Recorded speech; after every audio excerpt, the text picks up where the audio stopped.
Welcome to the History of North America. I'm Mark Vinette.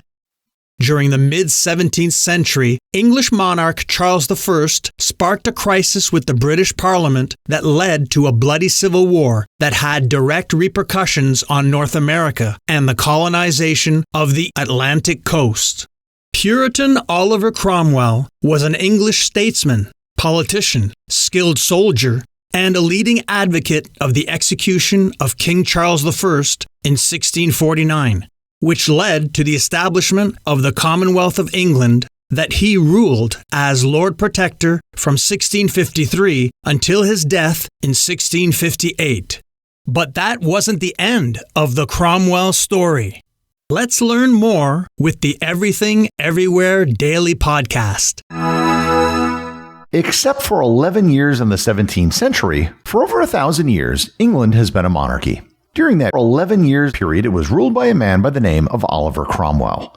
Cromwell was unquestionably a brilliant general and also a bit of a hypocrite when it came to politics. He was a highly controversial figure during his life and remains so even today. Let's learn more about the Lord Protector of England, Oliver Cromwell. Relations between the king and parliament eroded during the 1630s and early 1640s. The issues had to do with the role and power of the monarchy and the role of the Church of England, especially as Puritanism had become popular amongst members of parliament. Then things got very bad between King Charles and the parliament. This came to a head in 1642 when forces loyal to the parliament, called the New Model Army, squared off against forces loyal to the monarchy in what became known as the English Civil War. Prior to the outbreak of war, Cromwell wasn't a high-ranking figure in England. At the start of the Civil War, Cromwell raised a troop of cavalry from his own lands, which he later transformed into the famous Ironsides Regiment. He quickly gained a reputation as a fierce and effective commander. He played a key role in several of the most important battles of the war, including the Battle of Naseby. Cromwell's success on the battlefield was due in large part to his innovative tactics and his ability to inspire his men with religious fervor, all despite having no formal military training.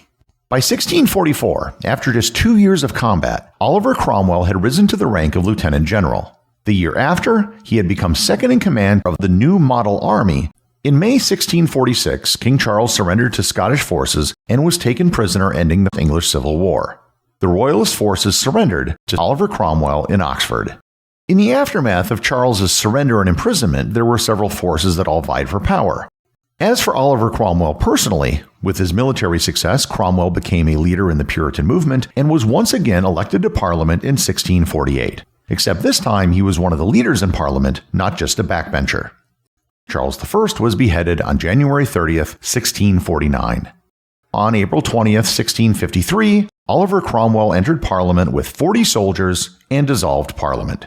After Parliament was dissolved, a constitution for the Commonwealth was passed by a council of men approved by Cromwell.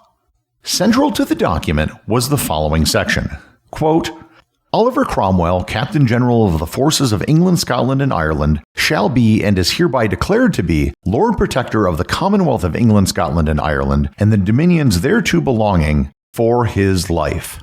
End quote. Cromwell began to act and have the powers of a king. In 1657, a new constitution gave Cromwell the power to appoint his successor. And who did he appoint? Why, his own son, Richard Cromwell. Oliver Cromwell led a war to fight against a monarchy, only for himself to basically become a monarch. Oliver Cromwell died on September 3, 1658, of what is believed to be kidney disease. He was buried with honors in Westminster Abbey. His son Richard became Lord Protector of England, but he was not his father. Parliament turned on him, and in May of 1659, he resigned from office. The Commonwealth quickly began to fall apart. In 1660, General George Monck came south with his royalist forces from Scotland. Almost all of the parliamentary forces which went to meet him deserted, resulting in Monck arriving in London and declaring the monarchy restored. Charles II was the new king. Usually, this is the end of the story. Oliver Cromwell is dead and in the ground, and history passes judgment on his memory. That is not how this story ends. This is now going to take a very bizarre turn.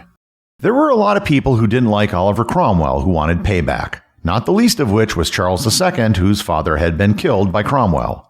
On January 30th, 1661, the anniversary of Charles I's execution, Cromwell's body was dug up from Westminster Abbey and posthumously executed. His corpse was hung and then beheaded.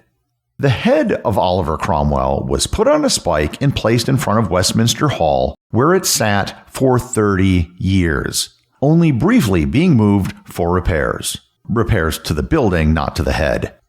Supposedly, one evening there was a storm and the wooden pike it was on snapped, and the head fell to the ground, where it was found by a guard. The guard took it home and hid it in his chimney. When notices were posted a few days later demanding its return, he was too afraid to return the head, so he kept it hidden for the rest of his life, only telling his daughter about it. After the guard's death, the daughter supposedly sold it. It turned up in 1710 in a small museum filled with strange artifacts owned by Claudius Dupuy. After Dupuy died in 1738, the head disappeared again for about 40 years. Then it was found in a market stall by a man named John Cox. The person who had it on display was a failed actor and alcoholic named Samuel Russell. Cox offered Russell £100 for it, which was a lot of money at the time. Russell refused, so Cox took a different approach. Knowing that Russell was down on his luck, he befriended him and gave him a series of small loans. When the amount owed reached £118, Cox demanded repayment, and all Russell had to give was Cromwell's head. In 1799, Cox sold the head for £230 to a group known as the Hughes brothers, who wanted to use it for a museum of their own. The museum failed, and the head wound up in the hands of one of the daughters of the Hughes brothers. She would occasionally show it to people, and eventually sold it in 1815 to Josiah Henry Wilkinson. Wilkinson had no business plans for it. I guess he just liked having a severed head around the house, and he would take it out to show guests at parties. The head stayed in the Wilkinson family, and by the late 19th century, there were now other Cromwell heads floating around. George Rollerston, a professor of anatomy and physiology at Oxford University, studied the competing Cromwell heads and declared the Wilkinson's head to be legit, claiming, quote, "While the documentary evidence was slightly dubious, the physical evidence was extremely strong. Although it was not categorically proven that this was Cromwell's head, there was no way possibly that it could be refuted." End quote. One of the identifying features which led to this conclusion was warts on Cromwell's face.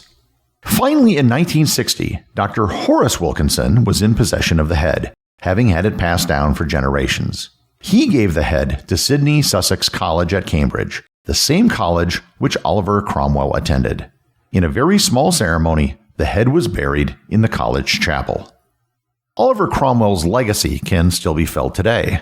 There's a statue of him outside of the Parliament building in London. There was a great movie made about Cromwell in 1970 with Richard Harris as Cromwell and Alec Guinness as Charles I.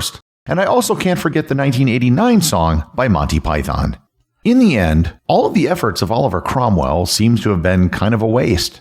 He fought and killed a king, only to become a type of king himself, and then only to have the actual monarchy restored once he was gone. Oliver Cromwell still invokes strong reactions today. The royal family will still not have anything to do with him, and during World War II, the king actually vetoed the idea of naming a ship after him. To some, Oliver Cromwell was a villain, and to others, he was just a man who was ahead of his time. Following his father's death in 1658, Richard became Lord Protector, but he lacked authority. When the army made a threatening demonstration of force against him, he formally renounced power only 9 months after succeeding to his father. In 1660, Richard left England for a 20-year period of voluntary exile on continental Europe. In 1680, he returned to England, living off the income from his Hampshire estate. He died in 1712 at the age of 85.